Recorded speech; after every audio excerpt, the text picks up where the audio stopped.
Aynan hozir sizning hayotingizda nima sodir bo'layotgan bo'lsa bilingki, demak xayrlisi shu ekan. Robbim o'z bandalariga juda ham mehribon. U hech qachon hech bir bandasiga zulm qilmaydi. Hatto bizning boshimizga dard, musibatlarni ham bizning foydamiz uchungina bizga yuboradi.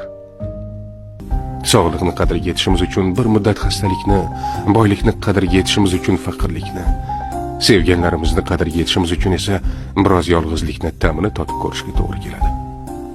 Ba'zan biz o'zimiz bo'lishga loyiq bo'lmagan joylarda bo'lamiz. Loyiq bo'lgan joyimizning qadriga yetishimiz uchun. Gohida bizni qadrlamaydigan insonlar bilan sinalamiz.